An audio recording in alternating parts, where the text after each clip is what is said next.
Man, ladies and gentlemen, welcome to another edition of Don Mafia Live. As you know, live Monday through Friday at 11 a.m. EST and also 5:15 p.m. EST. Today's topic, my friends, just so happens to be full strength Buffalo Bills, full bill of health after this bye week is over. And listen, all right, shout out to the squad. Shout out to the coaching staff for being able to bring this team to 9-2. Although that we have been suffering with, I would say, our share of the dark cloud of injuries, or the injury bug, if you will. But based off of everything that we're seeing, it appears that Keon Coleman should be good. In my opinion, I think that him being held out was strictly precautionary. I think that if this was a playoff game or something that meant a bit more, if we did not have such a stranglehold on the AFC East, I think that he probably would have played against the Kansas City Chiefs. But now we also have Amari Cooper coming back as well, folks. Yes, he did play against the Kansas City Chiefs, but let's be honest with ourselves. 2 receptions is not an Amari Cooper-esque game, all right? I mean, dude ended up making a highlight reel catch with the hand that had the cast on it, for the love of God. So hopefully he continues to heal up. Maybe we see a game where Josh Allen doesn't have that left glove on his hand, all right? Matt Milano is obviously coming back. Spencer Brown, my God, I'm getting hard just talking about it, folks. This team is getting healthy at the right time, and that is going to be the topic of today's discussion. Please do me a favor, guys. Smash that like button. Subscribe to the channel if you have not already. As many of you know, we have welcomed about 4,000, 5,000 new subscribers to the channel throughout the past month and a half, largely due to the fact that I'm bribing a lot of you by giving away a bunch of signed memorabilia. This week's giveaway just so happens to be the Keon Coleman signed jersey. If you want to be a part of my giveaways, folks, you must be a subscriber to the YouTube channel. That is the prerequisite. So go on ahead and knock that out. I'm specifically talking to everybody that just so happens to be watching on X. All right, shout out to the chat, baby. Shout out to the chat. How is everyone doing today? We have Doofy. Doofy, it's been a while, man. What's going on? Hope all is well. Haven't noticed you in the chat in a little bit. I'm glad to see you back, my friend. Absolutely. Not every fan cares, but some do. King Thriller, what is oh, dude, Last Second Sports is in the chat. My guy. Are Kincaid and Coleman going to be back after the bye? So, from what I understand, yes. From what I get from Dalton Kincaid, he had like a PCL, like aggravation, and typically it's like 2 to 3 weeks. If I had to guess, he's the only one that I'm not particularly sure on, that I wouldn't bet my mortgage on. But I have a gut feeling that he will be. But as far as Matt Milano, I mean, his 21-day practice window ends on December 4th. So I think it's just written in the stars that he will be activated. Now, do I think he'll be on a pitch count? Absolutely. But as somebody also ended up putting in the chat, I think this is going to be the last that we see of Dorian Williams. Maybe we see like sort of a split as overall snap count. But as he starts to knock the rust off, I think that he'll be good there. And then with Keon Coleman, hasn't had a cast on for the past 2 weeks, now has a full bye to go on ahead and rest that up. I have a feeling he'll be good. And then obviously we have 1 more week of Amari Cooper, being able to heal, and hopefully it's not too painful for him to be out there in the first place. Dan, this year I finally agree Josh Allen should win MVP. He definitely deserves it this year. Sarah, thank you so much. I appreciate that. But I'm going to tell you one thing and one thing only. All right? I don't think he's cemented the MVP yet. What Josh Allen needs to do in order for it to be, engraved in the trophy already prior to the voting is going to have to be him going out there and putting out a damn performance against the Detroit Lions. I think that determines whether or not that he wins it, is how he plays against the Detroit Lions. Because remember, this is a media award, all right? Let's think about something that's going to cause the media to unanimously vote this guy in or get the most votes. It's all about narratives at this point. And the one narrative is, all right, you put the team on your back against the undefeated Kansas City Chiefs. But we also see Lamar Jackson absolutely going off this year. I think that if he ends up putting out a crazy performance against Detroit on week 15, I think that he will ultimately end up cementing that when it rolls in. Here in the chat, I can't wait to see a full-strength Bills team. You and me both, my friend. You have no idea. Ansley from Georgia is in the chat. I'm sorry I missed a couple of streams. My birthday was Tuesday, and then I took off Wednesday. It is good to be back. So Ansley is basically saying that she was hungover. It's completely fine. I hope you enjoyed your birthday, Ansley. I hope you enjoyed your birthday. Glad to have you back. Always welcome, as you know. Is our stud rookie defensive tackle coming back for San Francisco? So here's the deal, right?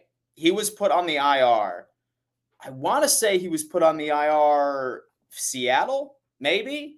He had surgery, so that means that he has to be out at least 4 weeks. I believe he will be eligible, but I haven't heard. I have not heard that he has been elevated or brought off of the IR. We could potentially hear that news next week once we start building up toward the San Francisco 49ers. That would be fantastic. Dwayne Carter, we need you, bro. Hey, Dan, just going to say I've been calling this team's character arc, LOL. I said at the start of the season that through week 5, we show some struggles, and then we get together and establish chemistry. I'm all about it, dude. I'm all about it. I can't wait for Coleman to come back. Love to watch him play. Go Bills. You and me both, my friend. Steve Young called JA17 the prototype at the quarterback position. High praise. Indeed, after he was asked the question of whether or not that his style of play could be sustainable, Steve Young, one of the greatest, one of the first to ever have that sort of play level or that play style, has said that. He's the prototype, man. He's where it is. Steve Young is a massive fan of Josh Allen, and I sincerely appreciate that. Jesse is our 49ers YouTuber over at Roundtable Sports, a good friend of mine as well. And we are hopefully going to be able to come together for a little preview stream sometime next week. Fun fact, I am going to be on a cruise next week. I bought the ultimate internet package because I can't leave Bills Mafia hanging to dry, all right? Y'all need to be informed. Y'all need to watch my crazy ass live on stream at least once a day. So have no fear, folks. I will be doing my best to make sure that I can be live as much as humanly possible. One of those streams, hopefully with my boy Jesse, as I am more than likely halfway through my drink package allowables during the day. I might be slurring some of my words. I might be absolutely hammered, but I'm on vacation, all right? I will be on vacation, so certainly forgive me for anything that I might say. That would totally help us as well if Allen beat the Lions. Win-win for both of us. What's up, Dan? How's your morning? Question, when is the next Bills Roundtable? Tyler H. I'll tell you what, man. Me and TD Finstock have been very lazy when it comes into the Buffalo Bills Roundtable over on the AFC East. I don't know, man. Hopefully soon. I'll tell you what. How about we end up bringing it back in December, all right? We've ended up having some scheduling difficulties. I feel bad for my boy Thomas. I feel bad for my boy Kevin. But listen, no excuses. I'm just a lazy piece of shit, and I haven't been doing the Bills Roundtable. But it's going to come back. It's going to come back, man. I promise. Do you believe Kansas City held back playing us? No. That right there is the number one thing that the losing side always says. We ended up holding back. Absolutely not. If you're trying to tell me that they didn't want to be undefeated, that they didn't see a team that could potentially threaten the number 1 overall seed, home field advantage in the playoffs, and they held back, give me a break. Give me a break, dude. There's no way that they held back. I can promise you that. They wanted to be undefeated. They wanted that first seed. There's absolutely zero questions. Absolutely zero questions about that. I hate that Kansas City Chiefs fans are saying that. As awesome as Vandermark played, what is Brown's status? So from what I understand about Spencer Brown, he was like a coin flip decision right before the Kansas City Chiefs game, right? Like he was a coin flip. It was a lower ankle sprain. It's not nearly as bad as a high ankle sprain. I think that Spencer Brown was very close to playing against Kansas City. And now you end up adding yet another week of rest of no play and then leading up to San Francisco. I feel like he will be okay. But, I mean, listen, shout out to Vandermark. Dude went out there and absolutely killed it. And I know a lot of us were giving me shit when I was, sitting here and I was mispronouncing his name. I was saying Van Denmark. I don't know. Maybe I'm dyslexic. Who knows? I'm undiagnosed dyslexic for who knows? Maybe that's the case. Sarah is coming in saying, what's wrong with you, Dan? You don't go anywhere during football season. I know. So it wasn't my plan, but listen, I need a damn vacation, all right? Listen, I want to be cruising the high seas while I talk a little ball, all right? I'm going to be sitting there watching Drake May put on a clinic against the Miami Dolphins on Sunday from a hot tub in the middle of the Atlantic Ocean, baby. That's where I'm going to be. Go Bills. I have been a fan since the 70s. Lewis, what's going on, man? Welcome to the chat. Changes. Thank you so much. Drunk Don Mafia. Listen, man, that is pristine content, whether you want to admit it or not. Ed Oliver is super quiet. Why? He is not balling. So I'll tell you what, man. I really have no idea what his lack of production is so far. Like, he's not playing terribly. He's just not really, like, showing up on the stat sheet, right? Like, he's not necessarily showing up on the stat sheet. A lot of the runs against the Buffalo Bills have not really been between the A or the B or the C gap. It's mostly been outside of the offensive line. Perhaps that could play a role into it. He's not getting as much pressure as I would like him to, but I don't know. Hopefully he's holding a bit back and he has just hit a rut, if you will. Let's go Buffalo from the Bahamas. Ricky Daniel, what is going on, my guy? Hope all is well. We have changes. Why would a team hold back from playing when they were undefeated? It is just clearly excuses. It's clearly excuses at this point, folks. We have Philip Castro. Hey, Dan, have you read the Chiefs continue to pick up free agents since the Bills beat them? They really want that three-peat. And then I've heard that Hollywood Brown is potentially coming back after a quote-unquote season-ending injury. I mean, who knows what to believe at this point. Oliver balled out against Kansas City last second. Bills healthy coming off of the bye. Sounds like a surefire way for the 49ers to not turn it around. I mean, hey, listen, all San Francisco needs to do is take care of Green Bay this week. Can they get it done, Jesse? We're going to see. I watched Cole Bishop highlights and to figure out his game and what we have to do to play him like Jordan Poyer. I honestly think the plan for Cole Bishop, the second that he got hurt in training camp, was just stash him on ice and unleash him year two. Because this Buffalo Bills team does this all the time, right? Like, we didn't see the emergence of Terrell Bernard on this linebacker squad until year two when he had to take over for Edmonds, right? I think it's going to be a Cole Bishop situation next year, is where he ends up rolling in and then he ends up taking over for Hamlin, I want to say. And I feel like he'll be okay then. But like I said, him hurting himself or him getting hurt in training camp basically set back his entire season.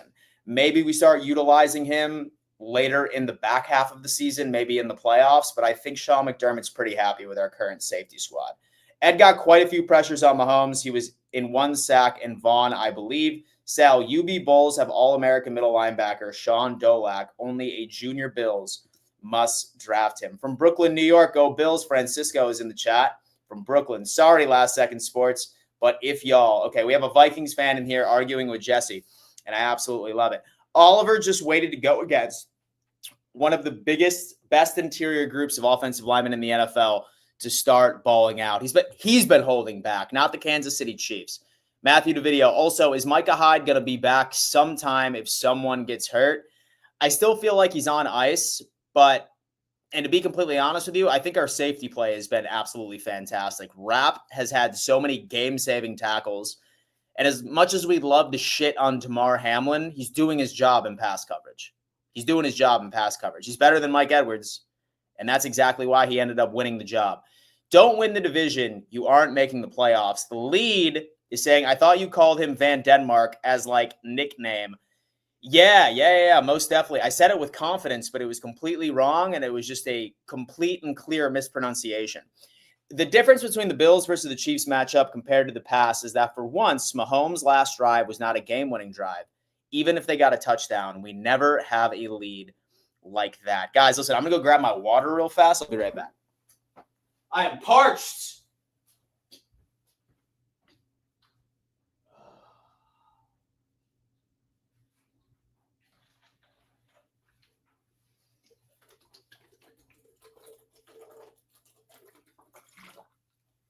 God.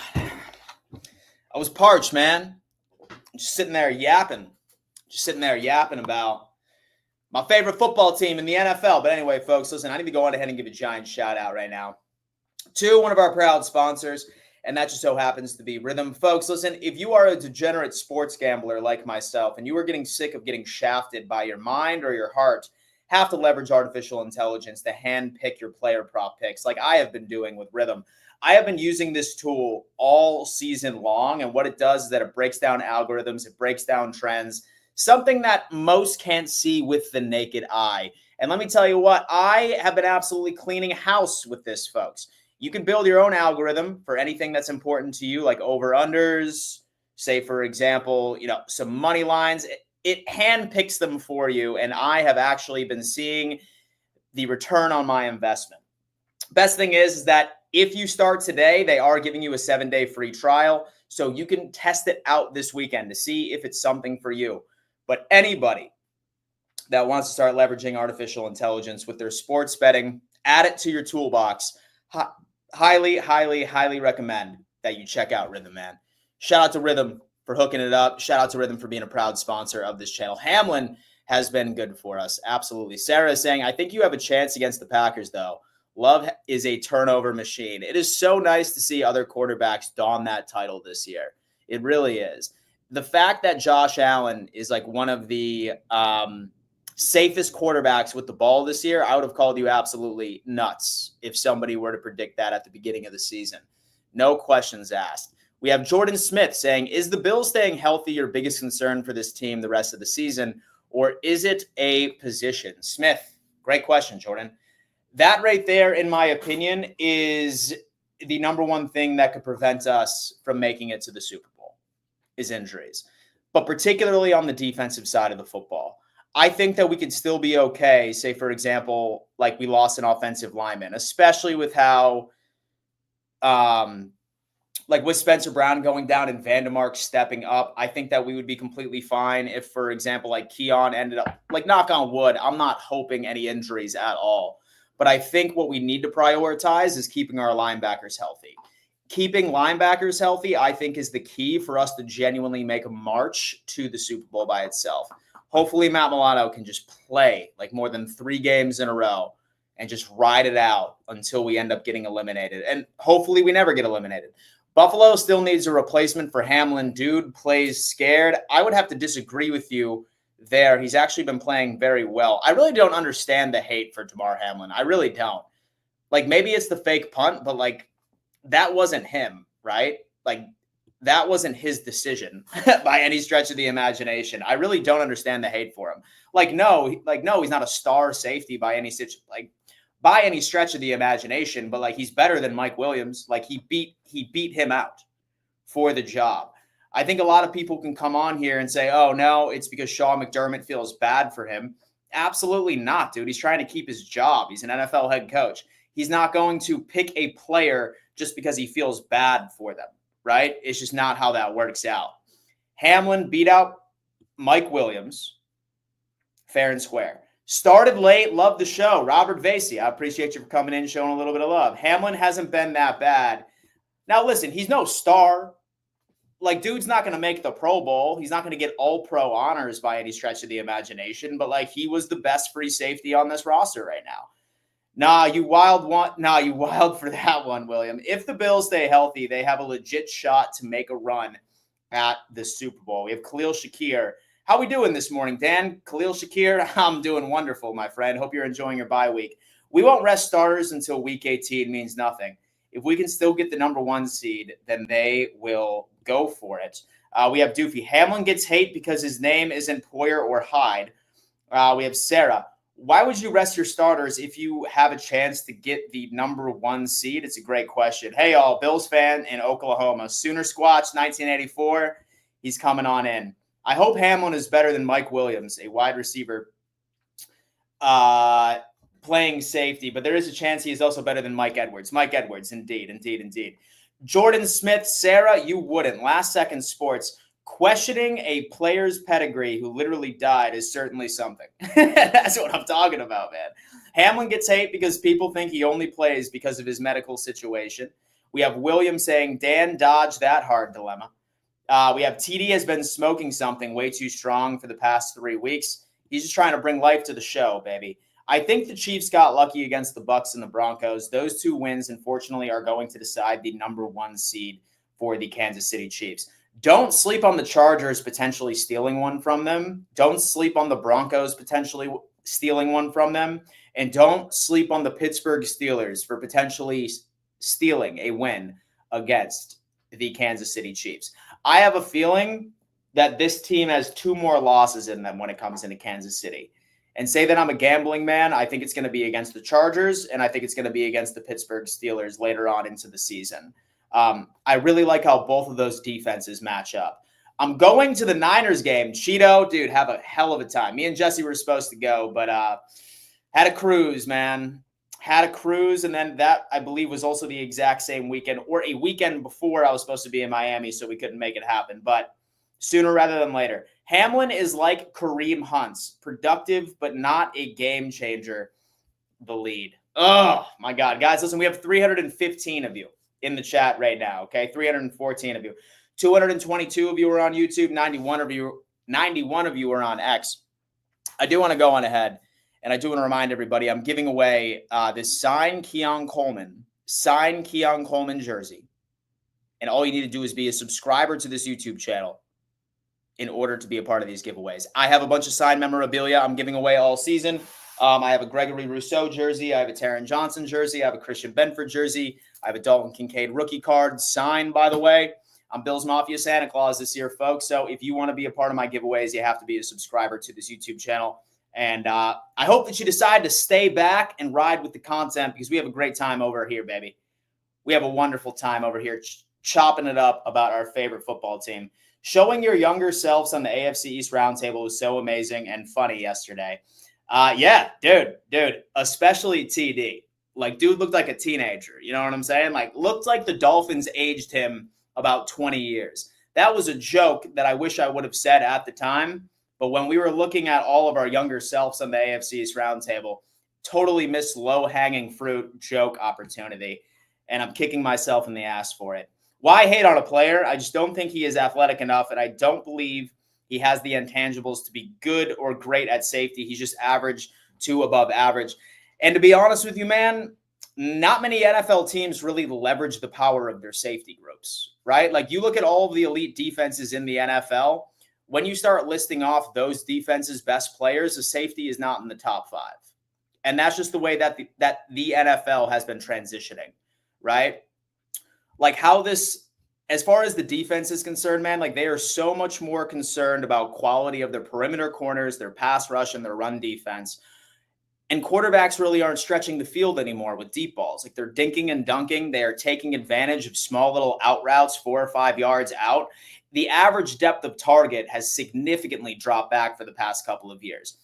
Elite safety play is almost not even necessary anymore. As long as you just run 2 high shell, 9 times out of 10, you're not going to get burned outside of a couple of different opportunities. Safety play is not nearly as important as it used to be. I'm not saying it's going to be like that forever, but that's just how the league has been transitioning at the end of the day. That's just how the league has been transitioning. Joe Rist, Miami's winning the next 2. Joe Rist is actually coming to the AFC East Roundtable event. The Dolphins and the Jets. What's going on, Joe Rist? I'm excited to meet you, man. When do you think that Russell Wilson turns back into a pumpkin? So I'm going to tell you what, man, it's funny because Fields is a hell of a lot more productive in the red zone. And I'm kind of curious to see. I'm actually really curious to see if Tomlin would sort of run with a 2 QB system where they exclusively use Justin Fields in the red zone. I'm not talking every single red zone trip, but I think that if they really want to be a threat in the playoffs, they have to figure something out. Because I saw something that Russell Wilson has like a QBR of 8. That's right, single digits in the red zone. Absolute problem. We have William. How are you still doing streams without activating your microphone? Hey, man, don't you dare be talking shit, my friend. Don't you dare be talking shit, but thank you so much. I had no idea, man. I was sitting there just speaking into absolutely nothing. Rousseau, Rapp, Bernard, Benford is the core of the defense. Damn, I'm feeling it. And you know what, guys? Had to bring on the man, the myth, the legend, Zebot. Dan the man, what's happening, brother? How you feeling? Bye week's almost done. It cruised. Dude, it's funny because I've been telling these people, right? Like, yes, I had confidence, although that I was getting so much negativity during the offseason. You guys have nobody, like, took a massive step back. Yeah. I still had confidence, but I didn't have 9-2 confidence rolling into the bye week. I'm not sure about you. I've been watching your stuff, man. We reacted to that video that you put out about why it is important that Josh Allen gets that MVP. All of us are about to be running through a wall. But thoughts, man? Like, have your expectations changed on this team? Would you have thought 9-2? Talking. No, I wouldn't have thought 9-2. My expectations have changed, foolishly maybe, but I think I'm getting at that point of confidence right now, Dan, where I probably should look in the mirror and start checking myself, right? Because it scared me how confident I am right now in this team's ability, just because of what they're doing in addition to Josh Allen playing like MVP, right? We're getting tremendous offensive line play. We're getting guys stepping up when guys are hurt. This offense is scoring 30 on a whim without having Coleman out there, with Cooper banged up prior to that. The run game there, right? The defense stepping up with the knowledge that you're getting healthier after this bye. The bye week couldn't have came at a more perfect time. And I think right now you're seeing the vulnerabilities of the Ravens, who continue to show you in big spots. They're finding ways to revert back to what we kind of expect from them in those spots, which I still fear the Ravens probably more than any other team. Yeah. These teams are showing you consistently kind of their true colors. The Bills consistently all year long. All they've done is essentially the same thing. They had a 2-week stint, Dan, where things didn't go well. Outside of that, the rest of this year, every single week has been consistently good in one way or another. So I didn't expect it, but man, am I confident right now. I'm feeling great about it. I don't know how you couldn't, man. It's the best start in over 30 years. You see, I'll tell you what, I share that same sentiment about the Baltimore Ravens. And I just have this gut feeling. I'm sitting there and I'm saying, you know what? If I could control it as far as how matchups are concerned, I just want to avoid the Baltimore Ravens entirely. Yes.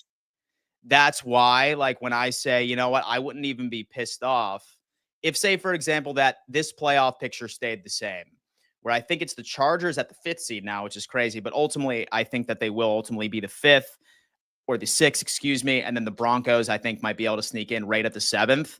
I'm afraid of that 1st seed because we know that if Baltimore ends up taking that first wild card spot, they're going to crush the Houston Texans.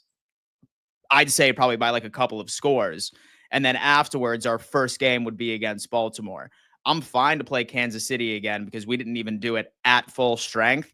Ideal playoffs for me would be either playing the Chargers or the Broncos for the divisional, starting at the 2nd seed. Then we end up taking care of the Steelers. Ideally, hopefully they can figure it out, stay consistent and get that 3rd seed, and then meet Kansas City again right in the AFC Championship. That is probably my most comfortable path.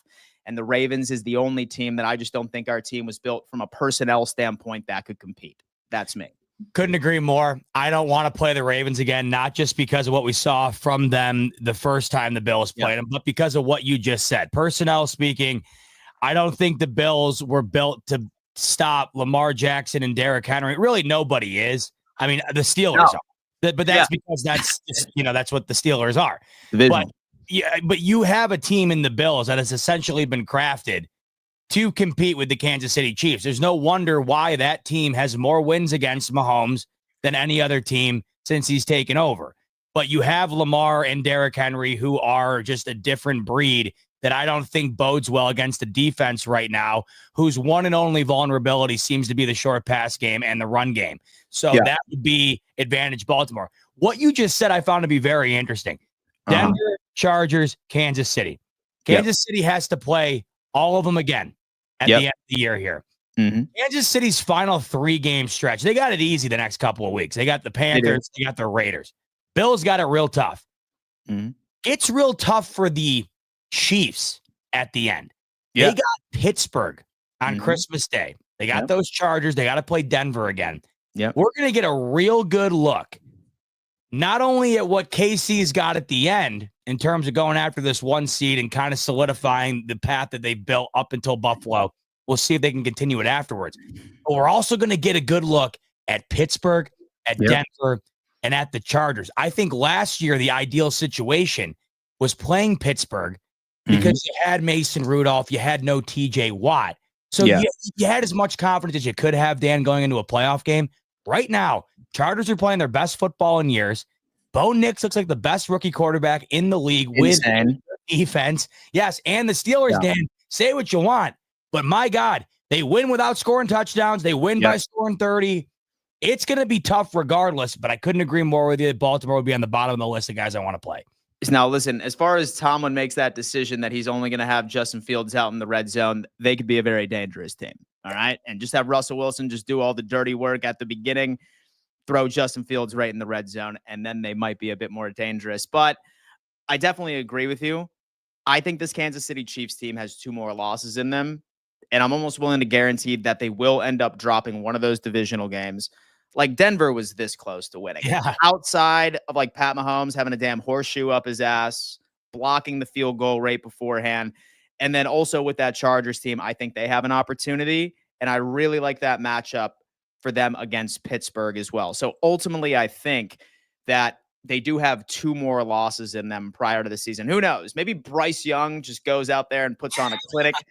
I think that would be absolutely hysterical. It's not going to happen, but still. So that leads us to this, right? I'm looking at the remainder of the schedule, and I feel like everybody has been obsessed with that Detroit Lions matchup. But Zebot, I've been watching the Buffalo Bills for quite some time, and the trend for the Buffalo Bills in the regular season, particularly in December, when we have a matchup like that, that's a game that we always end up winning, right? But unfortunately, a game that we end up losing would be something more, I'd say, right along the lines of Drake May going out there and like being Josh Allen 2.0 and like maybe putting together some sort of game-winning drive. So I'm going to ask you this now that it appears that we will be fully healthy, because I think that Keon Coleman probably could have played against the Kansas City Chiefs. Say, for example, that there was a hell of a lot more at stakes. If we didn't already have a chokehold at the AFC East, I think he would have been out there. Same thing about Spencer Brown. I think that he was like a coin flip decision away, but shout out, same thing with our offensive line, Cromer and Van DeMark stepping up when they had to.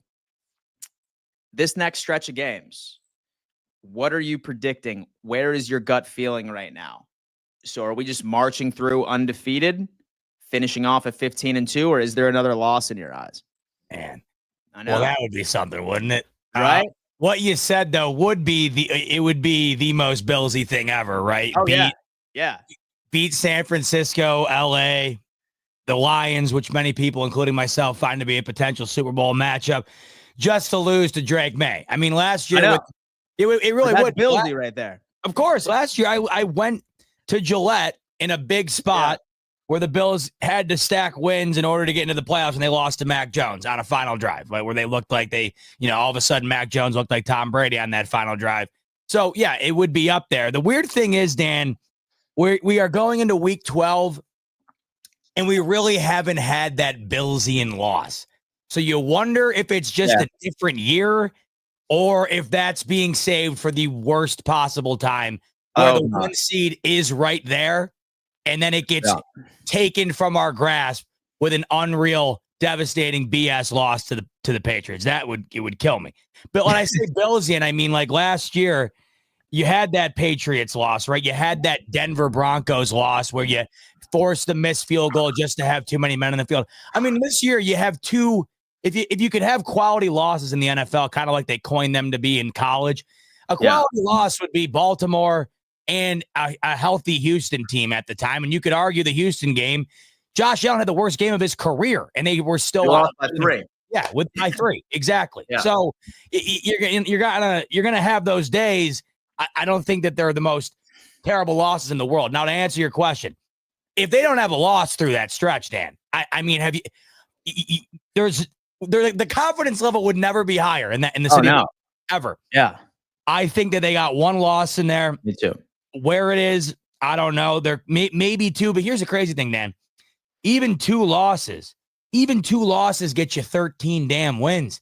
I know. mean, my God, their over-under this year was 10.5, and that was plus money to go on the over. Yeah. So 2 more losses get you an incredible record. 14 wins, that would be the greatest record, I believe, in franchise history if they just had one more loss.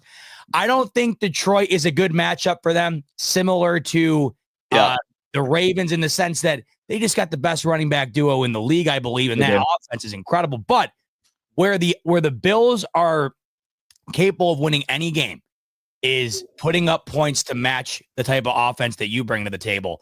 That Detroit defense is getting more and more banged up each and every week. I think that could be where that game winds up being what everybody wants it to be. But like 48-50. Imagine if it's like golf back in the mix. It's like Rams Chiefs Monday Night Football from a handful of years ago. It'd be amazing. But I think there's one loss in there, Dan. You got a desperate Rams team. I think I saw Jesse in here earlier. If I was looking in the comments, I think. He's here. He's here. He's saying that it's the Berman Bowl in 10 days. Bills versus 49ers. So I'm going to be in the building for that one, and I can't. And Jesse's been throwing me off lately because I host the NFC West Roundtable. Has been throwing me off because he's so down and out on these Niners. But I can't help but like find a specific way to feel about that game, Dan. Whether I'm like confident, which I should be, because the Niners have not been playing well. The Bills are playing arguably the first, second best football in the league. At the same time, man, the Niners desperate. That's a team you don't want to get in the way of when they're clicking. So I don't know how to feel. Yeah. Well, I mean, I'll be completely honest with you. I think that we should all be rooting for the San Francisco 49ers to take care of Green Bay this week. I think that would be in our best interest so that they're not completely against the wall, because that NFC West is so competitive. Like, I think first and last place is literally determined by like 1.5 games back. So all of these teams within the NFC West are fighting for their lives. But one thing that makes me confident is that I think for the first time this season, with Milano coming back, which I'm not sure your thoughts on that. Like, I know that his 21-day practice window is ending on December 4th. So I feel like all signs, like, we should be expecting at least like a 20% snap count from Milano next week. I'm not sure where you're thinking right there. I would love it. Me too. I mean, as soon as I saw that, my first question, and I don't know I'm interested to see how you feel about this. My first question was instantly, okay, do we see him for the Niners game? But then I start thinking, with the cushion you have built, I mean, this cushion is literally, I mean, this thing is as thick as cement right now in the AFC East. So do you want to bring Milano back in really any capacity before the playoffs? But then I question again, but if you beat the Chiefs, you're pretty much playing a playoff game every week. Is that one seed? They have never had it with Allen. Yeah. Of course, as soon as the Bills got, I've always found this to be one of the most ironic things in the history of ever. As soon as the Bills get good, the 2 seed no longer means anything in terms of bye week, right? Which I've always incredible to me, because you have Brady's reign throughout his career, right? Manning always 1-2 get the bye. So now, of course, it doesn't. The Bills haven't been able to get it. It would be massive. So then I said, all right, if the 1 seed's on the line, you got to bring them back against, at least the Rams and the Lions. I think if he is ready to go, which I don't know how he couldn't be if they announced it as early as they did. They wouldn't have done that if he wasn't. I agree with you. Limited snaps against the Niners. It's a perfect way to get out there and get your feet underneath you against a team that has a ton of offensive weapons. You get that rolling. The Rams, same boat. They got a ton of guys offensively that you have to respect. Milano being out there would surely be a benefit to the Bills. And then the real test, Detroit. Got to be out there for full snap counts. I would love that, Dan. But at the same time, I also understand really wanting to be precautious in this situation because I not only want, I need Matt Milano in January. If you watched what happened against Kansas City last week and you go back and watch the game from last year, Dan, the difference in that ball game was the defensive middle of the field. Bernard Milano. And that's why that matters to me. But to you, are you hoping we see him ASAP here? How do you want to approach it? So the thing is that I think that Dorian Williams actually has been pretty solid stepping in and filling in the shoes. Obviously, you want a hell of a lot more with him in pass coverage, right? Like he's certainly a liability. I was talking to Kevin the other day, and he thinks that Dorian Williams will completely fall off the face of the planet. He's not going to see another snap once Milano's like ready to go. Although that he's been playing well. I think I want to ease him back in there. Like I would say for like short and critical downs, like for example, like 3rd and short, perhaps like very situationally. Like a Von Miller type situation. Sort of. Because like, I feel like my expectations for this team, as far as what I would consider to be a disappointment, this is the first time since I've been covering this team where I genuinely believed in my soul, where I said, you know what? This team has to win the Super Bowl this year or I am going to be disappointed. Like, sure, I've come on these streams before and I said, oh yeah, like we're going to march right there. But realistically, I always said, okay, listen, I just want to go a step further, right? Like, okay, we made it to the AFC Championship last year, right against Kansas City. I would be happy just to appear in the Super Bowl. Last year, I was just like, we have to get past that divisional round, right? We have to beat the Kansas City Chiefs when it matters most. But from what I've been seeing from this team, now in my mind, it's like if we're not raising a Lombardi for the first time in franchise history, then I think this is a complete and utter waste. And I am of the belief that the only way, because of just how we're clicking on absolutely everything, the one thing that would deter us from doing that is injuries, but specifically massive injuries in the middle of the field. I think that we can get by with a couple of injuries here and there on the offense. I think that we can get by with maybe an injury in the safety group, maybe losing out on Rasul Douglas on the outside. But keeping our linebackers healthy, Zebot, is, in my opinion, the most important thing that we need to be hoping for. Because that's honestly how I think that we can actually end up getting it done. Wrap the linebackers up in bubble wrap, because everything else, I think that we have proven that we have enough depth to survive. You know, you look back at this Chiefs game from last week, and once again, I'll say it because you don't need a better example than this. You go back to looking at last year in the divisional and this past game. The defense the Bills trotted out there in that game versus the defense the Bills just trotted out in this game. This is also not factoring in not having Milano. It's also not factoring in the offensive injuries as well. That difference in the game, it's huge, was everything. I mean, Travis Kelce had 8 yards in last year in the divisional going into that game on a massive touchdown drought. Hadn't been in the end zone in like over a month. I think longer than that. He had 2 touchdowns, dominated the game, was wide open all game. They moved the ball up and down the field instantaneously. You saw the pressure they were able to get on Mahomes this past week. You saw the ability to shut down Kelce, to shut down Hopkins. That is the biggest difference. This Bills offense has always been capable of having a good outing against Kansas City, regardless of how good their defense is. Josh Allen has a great performance routinely against this team. It's about the defense. So I agree with you completely. The bye week here, I don't think it could have came at a better time. I really don't. I mean, they're just getting healthy at the right time while also having one of the best records in the league. And you're also looking at the teams that they're going to have to potentially face in the playoffs as well. You know, Najee Harris has been playing well. You got, of course, the Chiefs, who are going to be willing to run the ball regardless of how well they're doing it. They just consistently go back after it. Obviously, you have the Ravens.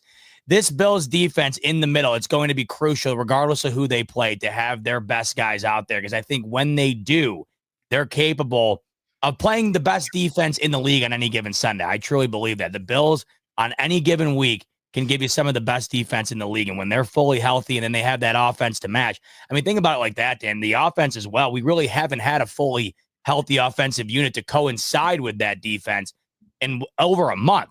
So when we're going to be able to carry that into the playoffs, it just feels like, to your point, the reason why I feel like you're going to be disappointed if they don't win it, the reason why I would too, that's because they currently have the best chance to do it, I think, that they've had probably since 2020. I think this is the best team in the best position to be able to do it in a long time here. So what about the 90s teams, right? Because this is always the question. Like, I'm 33 years old. I was an infant during our third Super Bowl, and I was 1 year old when it was our fourth Super Bowl, really, ultimately. So I really didn't have a lot of memories of those times. And it's interesting enough, I have been seeing quite a few people that were teenagers during that time that are in this chat, and they're saying, I'm not going to lie to you. And this should probably feel encouraging to us as well, because I think this is the first time that I've seen this from the consensus where they're saying, I haven't felt this good about this team, where I know that as long as they can stay healthy, they have stamped their ticket right to New Orleans since those 1990 Bills. So I know the debate's always this 2020 squad, this 2024 squad, but I think this is the best supporting cast that Josh Allen has ever had. And I think Sean McDermott has been going out there and showing that he's learning from his mistakes. And I also learned that all the challenges are now from that referee that we ended up hiring this offseason. He's the one that's making that call and calling. I know, I was pissed, dude. Like, I went on a storm on Twitter when I was talking about Sean McDermott challenging that catch like last Sunday. But I guess from what I understand, he's not the guy that makes that call anymore. It's that dude upstairs. He's telling him to throw the red flag. Yeah. I think that we're seeing some growth from Sean McDermott. I suppose it's better late than never, but this overall aura and sense of this team is just changing, and you love to see it, Zebot. Is this the best roster in Bills history? We're going to have to see. Well, for starters, that John Perry hire, I don't know I don't even know what that is. I don't know what it is. Right. I don't know what he's actually doing. Everyone on the planet knew that was a catch. I don't know what. Yeah. It hasn't. High, maybe? I don't know. I'll just say this. It hasn't benefited him once all year. There's not one thing John Perry's done where you're like, oh, that's why they're keeping him around. Good for him. I mean, probably cashing an incredible check, sitting up there watching high-end ball. And then when it comes to having to throw a challenge flag, he's just like, all right, do it. I mean, you could have paid me half what they're paying him, and I could have told Sean, hey, not worth throwing the challenge flag there, Sean, and get back out on the field, but whatever, regardless. This roster right now, the way that they're built right now, you got Josh Allen playing some of the best football of his career. Yeah. The MVP right now if the season ended today. Yeah. You got this run game at as good as it's been since LaShawn McCoy was on the team. You got this offensive line as good as it's been since Josh Allen's joined the team. This is the best offensive line they've had.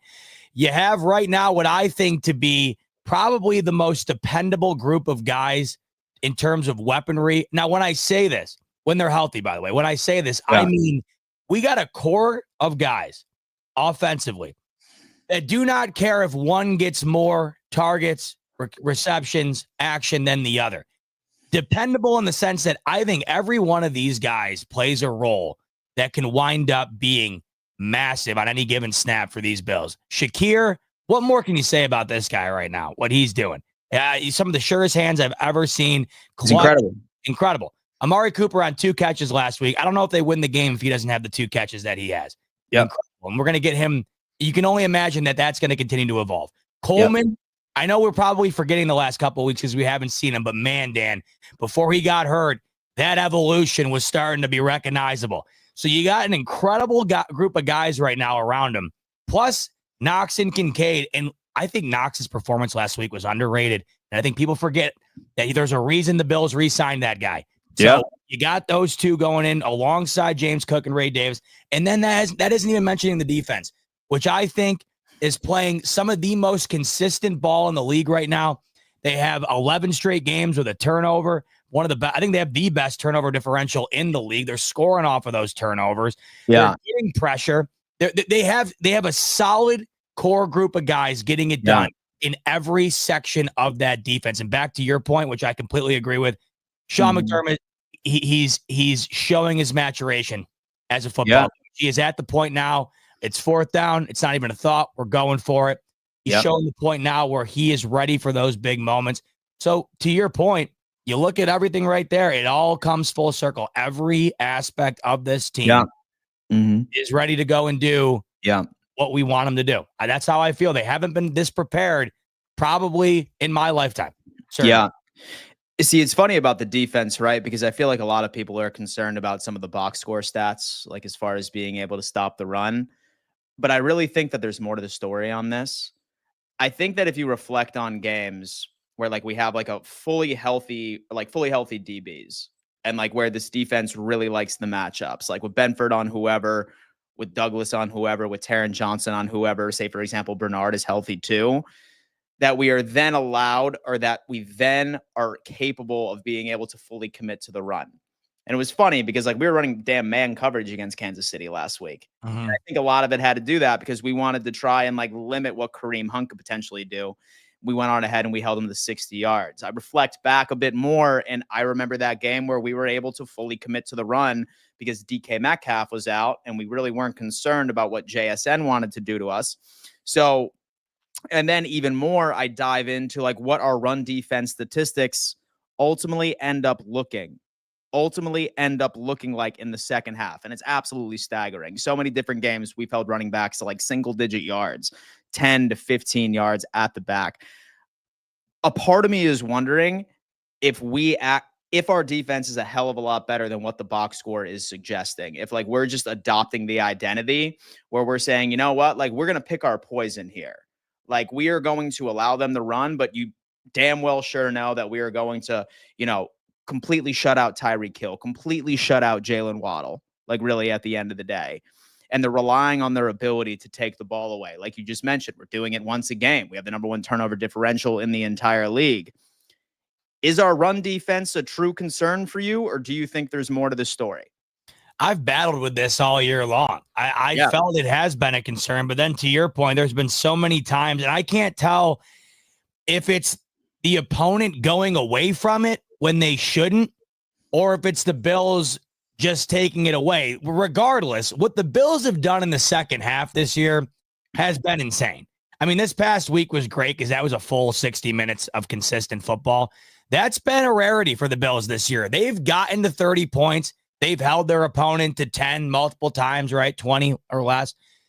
It hasn't been done typically in a 60-minute effort, though. They have found ways to do all that by usually taking a quarter off, oftentimes the first quarter, sometimes the second.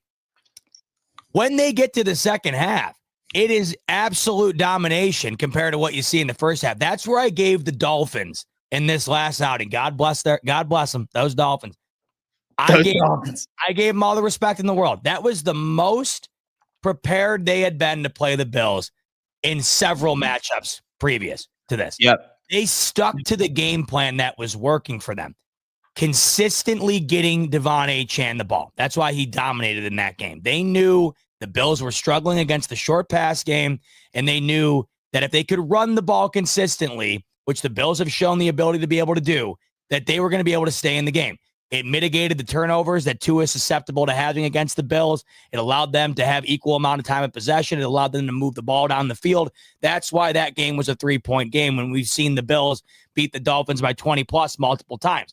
So it's a great question you ask, because I often have wondered if it is better than the moments we've seen, and the moments are inflated because of what we saw from Derrick Henry and because of what Breece Hall was able to do against the Bills on Monday Night Football. That moment I go back to because going into that game, the Jets had the worst run offense in the league going into that Monday Night Football game, and they had success running the football all night long.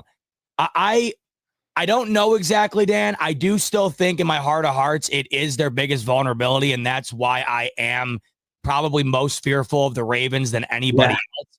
Yeah, me too.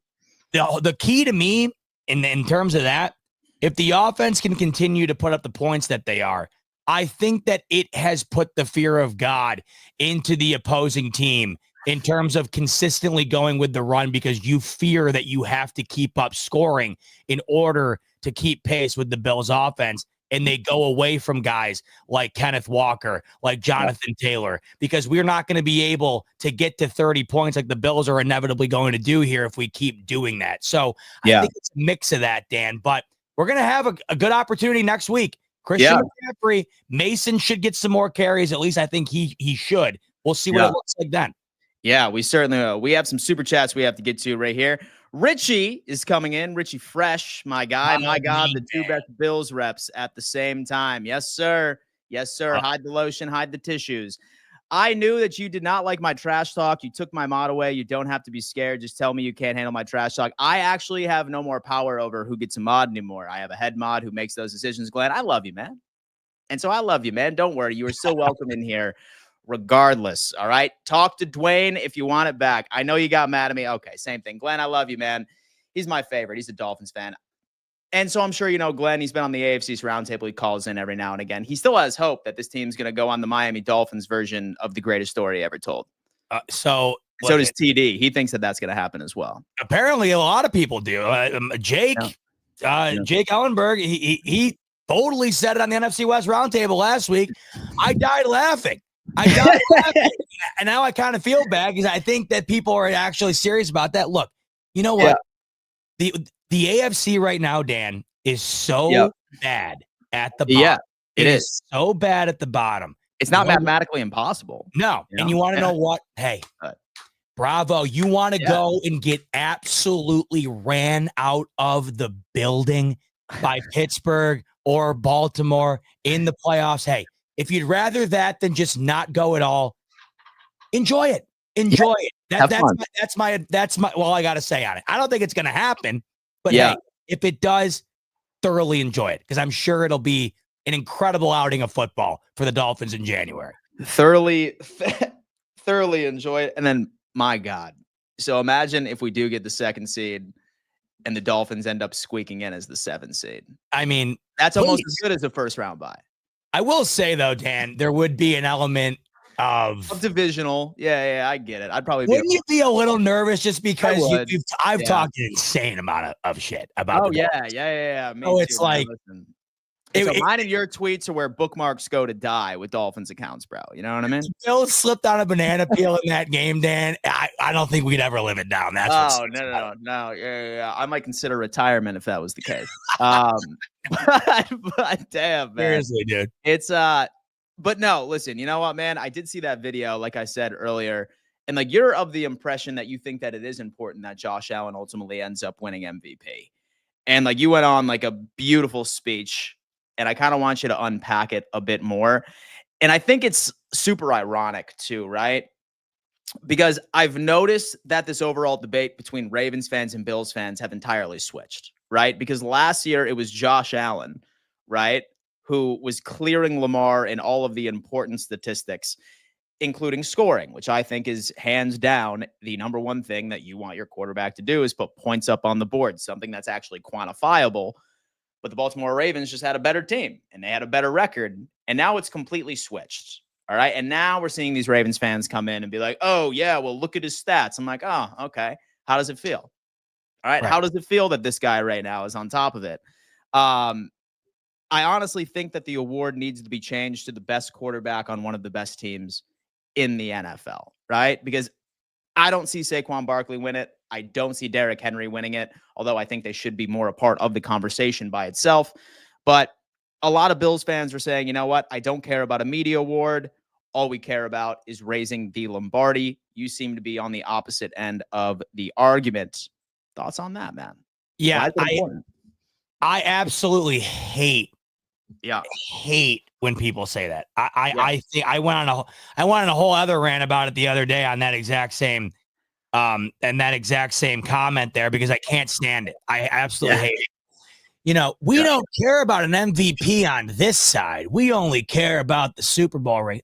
People say that like they're making some earth-shattering take. Like they step back like this and they say, "Wait till I hit him with this one." Wait till ivory tower of consciousness. Exactly. You know what I mean? Wait till I tell them I care more about the Super Bowl ring than the MVP. That's going to absolutely blow their eyebrows off their head. That's going to end them right there, bro. I'm going to end their career with that. Damn. I'm here to tell you that there isn't a soul on the planet that doesn't agree with you. Here's where I'm at with it. Okay. Right now, almost universally, Allen. And I feel, by the way, I always preface, I feel bad for Burrow right now. I mean, they do. I do. I mean, the guy probably should be. He probably should be. Probably should be the MVP right now. That team has failed him at every turn this year. Yeah. Mm-hmm. And don't get me wrong, I can't stand the Bengals. I cannot stand them. Oh, me neither. But my God, I've watched every game of theirs this year, and you can't help but sit back and be like, man, that dude's balling, Chase is balling, and that team's failing him. So I leave him to the side right now with the knowledge that he's playing incredible. But almost universally here, it has been Lamar, Mahomes, and Allen. Okay. The other two have two MVPs. Allen has none. They have been considered in that group of guys for years now, yet Allen has nothing to represent where he's been as a player in this league since he's come into it. We're going to look back.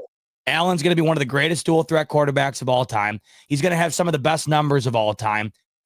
The guy's going to be considered one of the best of all time, whether you rank him in the top 10, the top 20, whatever, regardless, it's going to be a short list. And I look at it, the MVP being one of those emblems that you'll be able to look back on forever from now, because you're not going to pull up the stat book. You're not going to pull up the highlights. You're going to remember, what does he have in the cabinet? What does he have on his shelf? Right. Yeah. And the MVP is that one thing that you have that you can look back on and immediately connect to the greatness, and then immediately be able to defend what Allen was, what he currently is right now. So it's got nothing to do with the Super Bowl. These two things are completely different. And that's what I think people have a hard time realizing. You can win the MVP while also winning a Super Bowl. You can win the MVP and not get to the Super Bowl. They have nothing to do with one another. Yet everybody always says the real goal is the MVP. Josh Allen's not taking the field every week, or excuse me, the real goal is the Super Bowl. Josh Allen's not taking the field every week saying the goal is the MVP. And that's what I think people think the sentiment is when I try to argue on behalf of Allen's MVP meaning something, because when we look at it as Bills fans, man, don't you want this guy to have the ultimate emblem of how good a player is in this league, be crowned the best player in the league? It would mean something to me. I feel like it should mean something to all of us fans, because the guy has been hated on ever since he stepped into the league, just because of the narratives that were married to him coming into the draft and then being drafted by the Bills. It's taken so long for him to shut all that out, and you finally see after 7 years that it's gone. He's in the best position he's been in, Dan. And I think it would mean a lot to the fan base. I also think more than anything, though, Dan, his legacy deserves this, and that's where I sit on it. It's even some media heads were saying it at the beginning of the season that if Josh Allen somehow leads his team to more than 9 wins, he should win MVP, because that means that he would need to go absolutely crazy. I'm pretty sure that was, I think it was Achow who said that, or something. I think you're right. I was going to say the same. And that's exactly what he ended up doing, right? Like 7 games, no picks. Yes, it's been frustrating. And of course, you see the trolls coming in saying, oh, man, he's getting back to his old ways. But that's a conversation for a different time. What he's been able to do, like, he continues to defeat narratives over and over and over again. Oh, it was Dable that made him. Okay, never mind. He's still balling out. Oh, okay, now it's Stephon Diggs that was making him. Okay, he's gone. He's now on Houston. Okay, now he was out there leading this team to 30-plus points. You know, I think it's 11 out of 18 games since Joe Brady has taken over, which, by the way, as much as I hate to say it, I have a feeling that Joe Brady is going to be the head coach of the Cincinnati Bengals next year. But that's Really? Oh, yeah, dude. Wow. Yeah, man. Like normally I wouldn't want to wish that evil on us, but I'm looking across the league, Z, and there are going to be so many head coaching vacancies next year. Like I could think about 7 or 8. I guarantee you he's going to get interviews. And like you look at his pedigree already, like he's 15-3. He scored 30-plus points out of 11 out of 18 games. And then he did all of that with Khalil Shakir and Keon Coleman. So, yeah. And like a lot of Bills fans are getting pissed at me for saying this, but I have a feeling that he's going to be hired. Like, there's just way too many vacancies, man. I'm not pissy at all. The Bengals one hit me where I don't think I've accepted Zach Taylor is getting fired yet, but I think that we got to start talking about that. So I like that take. Yeah. To your point though, about why Joe Brady might get a job. Yeah. Wouldn't that be exactly why Josh Allen should win the MVP? Right. Like, like you were just saying. And I think that's the ultimate exclamation point on it. Every time Allen has lost somebody, everyone argues that Allen was made because of that somebody. Dable, right? Diggs, the combination of Diggs and Davis. When Beasley leaves, who's going to be able to be that guy for Allen? Allen's turned Shakir into one of the best in the business in that department. Every receiver Josh Allen's ever played with has been resurrected, right? John Brown, Cole Beasley's the perfect example of them all. He became an all-pro after leaving the Cowboys. Josh Allen has never been made by anybody. You could often argue the opposite. He has made others. And it's just, to me, this is the season, to your point right there, that truly culminates that sentiment, because you're watching it unfold on a weekly basis. And I also think that you needed that MVP moment, and you got that last week. Everybody needs that one moment, Dan, these voters, because of how it just, you know how it is. It's so political, and it's so like everything's based on a handful of scenarios. You need that one, whoa, we're all talking about you tomorrow type moment. And we got that last week. And I think that's why this is the perfect setting for Josh Allen to finally win one. So what truly cements it will be a win against Detroit. And so in my opinion, it definitely helped that, like, with Jackson, did not look good right against his kryptonite. And that just so happens to be the Pittsburgh Steelers. But I mean, hell, dude. So I'm not sure about you, but I am team Jim Harbaugh on Sunday for Chargers and Ravens. I have a feeling the Chargers are going to pull it out, to be honest with you. But I think that's Monday. I think that's Monday, it's Monday night. Yeah. It's Monday night. The only reason I know that, Dan, is because ESPN's been hyping it up like it is the Super Bowl. It's the Harbaugh Bowl, bro. It's the Harbaugh Bowl. Yeah, look at those Chargers, man. You want to talk about somebody who's playing really great football with almost nobody? Herbert. I mean, hockey and what else? I mean, and they're finding ways to win in that defense too. That's a good point there. I mean, I think that it will be a good opportunity for all of us who probably haven't watched a ton of Chargers football this year. Monday night, if they go out there with that defense and they're able to mitigate the impact that Lamar and Henry have on the game and then win it, look out. And one thing, you want to know what hit me when I was going through the 1 seed scenario, how the Bills are going to get there? The Chargers win that game. And then say that, like you had mentioned, the Chiefs lose another one down the line here, wherever. Yeah.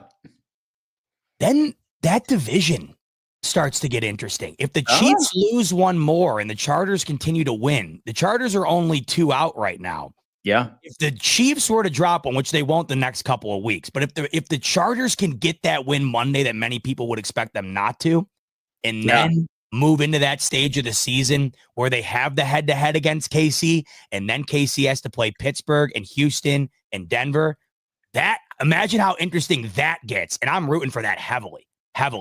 Dude, watch Jim Harbaugh steal the AFC West. Oh my God. Could you imagine that? That would be absolutely something, man. We would have to start talking about him being one of the best football coaches of all time. I mean, I feel like everything he touches just turns to gold. Whoa, Dan, I stepped away from the stream and Zebot is in. This is good to see you, Zebot. How has your bye week been treating you? Matt, good to see you as well. And like I told you right when I came on, Dan, cruising. I mean, we're already at Thursday. I hate the bye. It just sucks. I hate not having Bills football. But I've never, ever, really ever have been happier to have a bye week ever. Yeah. When you can take a Chiefs win into a 2-week stint where you don't have to worry about Bills football, when you can ride a Chiefs win, snapping a 15-game win streak into that bye, and then know, Dan, on the other side of it, you get a fully healthy Cooper who played, I think, like, if the Bills are playing like maybe Carolina, like the Chiefs are this week. Yeah, he would have played. Exactly. So you're going to get a fully healthy Cooper. You're going to get a healthy Coleman. You're going to get a healthy Kincaid, a healthy Spencer Brown. Matt Milano is going to be back. I mean, to answer your question, Matt, this bye week is treating me fantastically. I could not have come at a better time. And so that, and we're undefeated after the bye as well. So hopefully we keep that sentiment. Bills and Miami are playing the same offense and defensive game. I watch both teams, and the difference is Miami playmaker and Allen has a superpower. Well, that's true. Hey, you want to know what? I got to give some credit to that Miami defense. What they did to the Rams, man, did I not see that coming at all. No. Yeah, most definitely. I think that their defense has actually stepped up, especially for a bunch of geriatrics out there. Like they're definitely stepping it up. And it's funny because like you watch like their injury report and like 7 of them are like always on vet rests for like Wednesdays and Thursdays. But then Friday they go out there because it's what they got to do. It's what they have to do. Austin is coming in saying, we are going to lose both our offensive coordinator and defensive coordinator. Thoughts? I think Brady is very likely. I'm not sure about Babbage yet. Babbage we're not even a full year into the Babbage experience. I don't know who's hiring Babbage right now. Yeah. So you also have to consider Belichick's going to get one of those jobs. Mike Vrabel's going to get one of those jobs. Yeah. Pete Carroll, question mark, Dan. I don't know where you're at on that. He could. Yeah. But fun fact, I did hear that this right here is an actual stat. A head coach has never won a Super Bowl with 2 different organizations. Yep. So I wonder if that's something like in the back of their heads and they're like, you know what? I think I kind of want to go younger, but I do agree with you. I think that Belichick will. Same thing with Pete Carroll, say that he wants to, or like maybe like a head of football operations, like type gig or something like that. Agreed. I don't know if he'll get hired, but I've often wondered if Belichick is talked about the way he is, why does no one talk about Pete Carroll? Yeah. I've just wondered that. Yeah. True. And then, as far as Bobby Slowick, I think that his fire has died down a little bit. Mm-hmm. Granted, they've been going through some injuries, but still, even when they were at full strength, everyone in Houston was bitching about like how that offense just didn't look the same. They weren't living up to expectations as far as points. Maybe Bobby Slowick gets one, but let's see. How many jobs do you think they're going to? Well, how many jobs do you think there's going to be open? Like just off the top of your head. So I think Jacksonville. Yep. Cincinnati. Yep. It's Las Vegas. Yep. Oh, you do? You think Pierce is gone? Or yeah. Yeah. Okay. Dallas. Yep. I feel like I'm missing some low. Did you say Jets? The Jets too. So the Jets still need one. Yep. 5. So that's 5. I feel like I'm missing 2 more. Chicago. Maybe San Francisco shocks the world and gets rid of like Shanahan and Chicago. Yeah, so that's 6 for sure. Maybe Shanahan's out too, especially say that he misses the playoffs. So at least we're going to have at least. Yeah. Oh, the Saints is 1. Good call. I saw that in the comments. Already fired their coach. So that's at least 6 right there. Yeah. So if we think that, Belichick gets one of them. Yeah. Right. Johnson of the Lions. Definitely one. You think he's taking one of them this year? Okay, so that's 1. Vrabel will get 1. Yeah. I think Vrabel should go to the Jets. If I'm a Jets fan, I think so too. I think it's a perfect fit. I agree. Then you're gonna have, you're probably gonna have 4, 5 openings. The Joe Brady one's interesting to me. I could see it because I think that, like you said, there will be at least interviews at the bare minimum. Now, if he impresses an organization, they could go that way. Babbage, though, I'd be very, very surprised if he wound up leaving. Yeah, most definitely. He has at least 1 more year. And so I don't think that people realize how much Diggs and Allen's ex weighed on him mentally. He is free for the first time in a while, and it is showing. Shout out Jesse in the chat. That's my shout out Jesse. Shout out him. I mean, listen, it's funny, and it's a great feeling. So to watch Amari Cooper out there just seem like dude is on a shit ton of ashwagandha or something like that. Like he has like no emotion whatsoever. He's just all business. He doesn't care. And that interview warmed my soul when he said, you know what? Like, this is the first time that I've actually felt joy winning a football game in quite some time. I think that it does play I do think that it does play a factor. And so I really do. That Diggs is gone? Yeah. I don't know. I don't know how it couldn't right now when you're looking at what he's done. I mean, I feel like last year at the midway point when Brady took over, it just felt like everything that was going to Diggs was forced.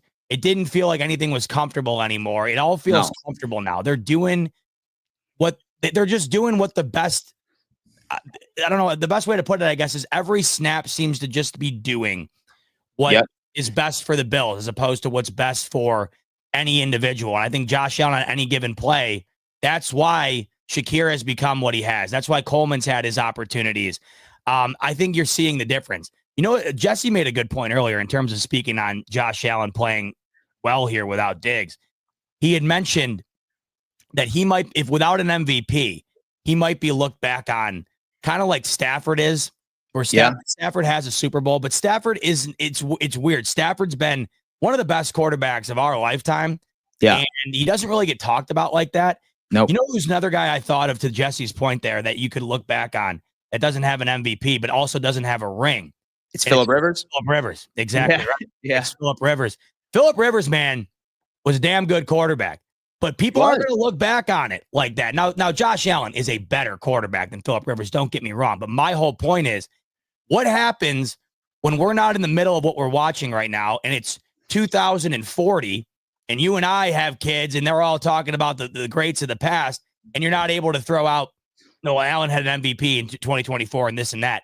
You're going to you're going to skip over him, not because of how great he was, but because it's just easy to do that when you don't have the easily available, oh, he has the MVP at least type thing. Like Matt Ryan has the worst Super Bowl blown loss in history, but he's got the MVP, and I bet Matt Ryan winds up being a Hall of Famer at some point. Things matter, Dan, and I think that it should matter to us because it winds up being factored into your overall legacy, and you don't want to be looked back on as some cast off when Josh Allen's anything but. Yeah. I'll tell you what, Zebot, a lot of hope for this season. So more than in the past. See, I'm not sure about you, but like that feeling in the back of my head of doubt is all but dissipated.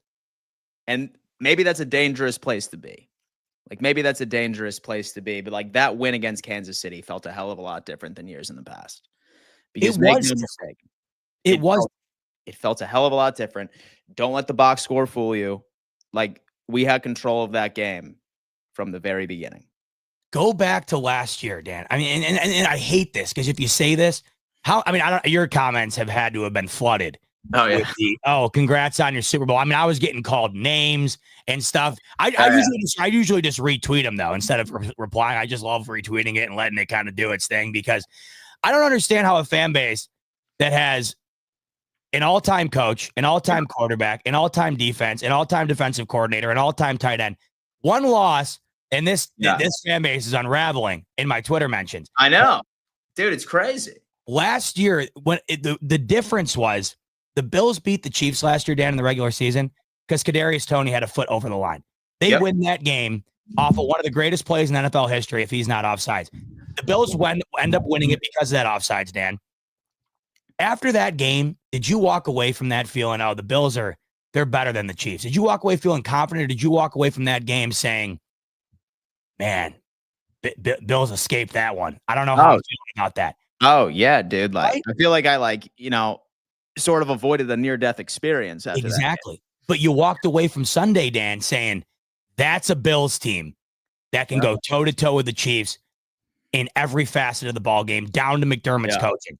Yeah. That did not feel that way in the regular season last year. Yeah. Certainly didn't feel that way in the divisional. That's why it's different, Dan. They actually beat them for a full 60 minutes of football. They only had the lead once early in the game, and that was it. So that's why it feels different. And I think it is different. Yeah. Just because you say it's different doesn't mean that we're hoisting a synthetic Super Bowl trophy in week 11 like everybody wants to tell you. Yeah. That, and now, so they have the audacity of saying that Andy Reid was holding back. I'm like, okay, you were telling me that he didn't want to go undefeated, that he didn't want to solidify the number 1 seed. Oh my God. He just went out there and he was holding back against the team that was clearly a threat that could potentially take that all away. You have the audacity to come out there and tell us that Andy Reid wasn't trying.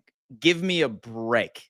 This is where I need to be more like you. I tweeted that out and I said rumor on the street instead of tagging the multiple people that I saw say it. I just said rumor has it. Yeah. So now my comments everyone's accusing me of making that up. But can you tell everybody right now that you've seen that from the Chiefs side of things on Twitter? Dude, it's real. It is all over in my mentions. Pick any tweet you want. Pick any tweet you want, bro. It's there, about 3 or 4 of them. I did make a lot of enemies in Chiefs Kingdom last week. especially when I was saying that all of them made their Twitter profile and stuff like that. Like they ended up adding readers' context to it because they were like, "Oh my god, this guy's." Oh my god, I saw that. You got noted on it. That was yeah, I got notified on it. I was just like, "Listen, I tried leading you to water right over here. All right, like put 2 and 2 together. I'm saying that you guys became Chiefs fans and you made your Twitter account in conjunction to that. All right, that's what I meant." And they were like, "Oh man, I was born in Kansas City." Like, dude, well then obviously it doesn't apply to you. I said 60% of you are frauds. That's what I was saying. Just Obviously the majority. not. It Yeah. might not be you, just the majority. Yeah, it might not be you. It's just the majority, my friend. That's all it ever is. People thought I pulled that out of my ass. I'm like, I don't do that. I don't just make stuff up. I'm scrolling my feed and I see multiple tweets saying, you know, like that's what happens, I guess, Dan, when you don't lose since last Christmas. You got to find a way to justify the loss. I get it. I get it. And it would be fine. My whole point was I would understand that mindset because I do think there's no secret. Andy Reid does hold some of his cards underneath of his vest for the playoffs. I'm not saying he doesn't. Of course he doesn't. But to say that they went out there with a vanilla game plan, knowing that the 1 seed is on the line, knowing how hard it was. I know they won last year, but the gauntlet they had to go through to win it, you think they want to do that again? Or do you think they want the bye week and home field advantage? Travis Kelce, the 3 games prior to the Bills game, dude, he was back to prime Kelce. That was my whole point. To say that they're not showing you anything when the 3 games prior, he had over 30 catches in 3 games, nearly 300 yards and 2 touchdowns. Dan, 2 games prior to the Bills game, Travis Kelce, first ballot Hall of Famer. It took him till 2 games prior to the Bills game to set his career high in catches. Now, all of a sudden, they're playing the Bills, and they just decided, you know what? Hey, you guys take the day off. You've earned it. And we're going to let the 1 seed door be wide open to end the year here. Give me a damn break. Yeah, dude. So it is what it is. And now what they've reverted to is, oh, well, then we'll just see you in the playoffs, right? Like y'all beat us each and every single year in the regular season, but we'll take care of you right in the playoffs. And it's almost like they think that all of these rosters are exactly the same, that all of the development of the 2nd and the 3rd year players are exactly the same. I want that win, Zebot. I want to play them again in the playoffs. I want to do the exact same thing to them. Yes. I want to ask you something. I want to ask you a kind of a 2-part question because I've been battling with this. So first part, I guess this is the better part. How would you feel if the Bills? Now, granted, you're going to feel amazing getting to the Super Bowl. I'm not even saying winning it, but I'm just saying getting to it. Yeah. How would you feel about getting to it, but not having to play the Chiefs? Say the Chiefs somehow find a way to do what we've never expected. They find a way to lose in the game where they get first rounded or something like that, right? Like first rounded. How would you feel? I'll be honest with you, it wouldn't taste as sweet. Okay. Yeah, it wouldn't taste as sweet. Don't get me wrong. I would be absolutely running circles on winning the first Super Bowl. I would book a flight immediately up to Buffalo for the parade. No questions asked. But I feel like all I would hear after that Super Bowl victory would just be like, oh yeah, like you're lucky that, so with Mahomes, rolled his ankle, right during that, 2nd quarter because you knew what would happen. I feel like that it just wouldn't hit the same. I can see it now. I already know we're going to get the Mickey Mouse ring. Couldn't do it. I know. You know what I mean?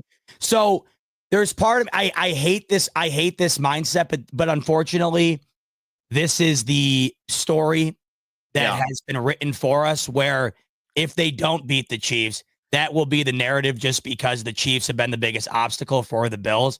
So there is a huge part of me that wants to beat the Chiefs in pursuit of it. Now, to your point, Dan, I don't care if somehow the Raiders make the playoffs or whatever, and they beat they have the easiest run to the Super Bowl ever. I could give an absolute shit about how they get there and how they get it done. But to your point, it would be extra sweet to beat the Chiefs. Now, here's my other question to you. Now, this would suck regardless. I'm not sitting here saying there's silver lining in anything. But I know what question is coming, but hit me. Yeah. Your thoughts on beating the Chiefs and then losing in the AFC champ, or regardless, thoughts on beating the Chiefs, but then losing inevitably either in the Super Bowl or in another playoff game. Where is your mind at there? Knowing you finally beat the Chiefs in the playoffs, but because I know people who it's Super Bowl or bust and they're going to be pissed regardless. But I also feel like that's a narrow mindset. Do you at least take something of value being able to beat the Chiefs in the playoffs, even if the Bills don't win the whole thing? So I think that if you were to ask me this question last year, that I would have said, you know what? Obviously, I would be pissed off if we ended up making it to the Super Bowl and lost, right? But like, at least that one elephant like would be off of our back. I would be almost, and so I kind of want to be careful saying this because I feel like people would be pissed off at me at this point. If we were to go on ahead and make it to the Super Bowl, beat the Kansas City Chiefs in the AFC Championship, and then go in there and get absolutely rolled by the Lions, and now we're 0-5 in all Super Bowls, I would have much rather lost to the Chiefs in the AFC Championship. Okay. I'm not sure about you, but like I think that I would have rather lost to the Chiefs in the AFC Championship than going all the way, finally getting this close, and then just putting out a stinker. Like, say, like, it's like an overtime loss. Like, yeah, like I would be absolutely devastated. But yeah, like, bro, like, say that we make it to the Super Bowl, like, we need to win it. Because if not now, when? Right? Like, we're saying right now, like, this is the best roster he's had. Like, we have to. Man, this is a tough one to me because I've always grappled with how would I feel if they made it to the Super Bowl and lost? And I've told and obviously, Dan, we're never going to know how we're going to feel. No, you know, it's all hypothetical. But man, I'll just say this. I wasn't alive for any of those four that you just mentioned. Yeah. I just want to see one. I want to see the spectacle. I want to have the 2-week buildup to get there. I want to be able to watch the biggest game in American sports annually feature my Buffalo Bills. Yeah. Winning it and losing it, it's obviously you can't compare the two. It's night and day. But there's something about me. I need to just see it, regardless of whether or not they win. I just gotta see them there. I gotta go down there, just book a hotel right in New Orleans, man. Hang out. No, dude, I just gotta see it. So would you go? Say, for example, like I mean, obviously, with these tickets are absolutely insane. But like, if the Bills do end up making it, so would you go down there just for the experience alone? Man, dude, this is another these hypotheticals, man. I've been grappling with for years. They're jazzing me up. I know. I mean, I've been like this. These are I mean, you want to go into the brain of like a man. This is the stuff we sit up at night staring at the ceiling thinking about. This is one of them. I'm like, what am I going to do? I got to be honest. What I think I'd do, I think I would be in a closed room, me, my dad, my mom, and my wife, and I think that would be it. I don't think I could handle being around anybody, Dan. I don't think dude, the nerves I get in a Week 11 game against Kansas City are already enough to have the cops called on me by my neighbors, the noises and stuff that I'm making, right? Oh, wow. I don't know what that's going to be like, and I don't think I could be in public for it. I'm going to be an absolute mess. I think I got to be barricaded in a small room with the people I trust the most, and that's it. I think that's where my mind's at. What about you? That's smart, man. I would have to go. Yeah? I'd have to, man. Yeah, but to your point, like, what other chance you might not ever have that chance again? You know? Yeah, man.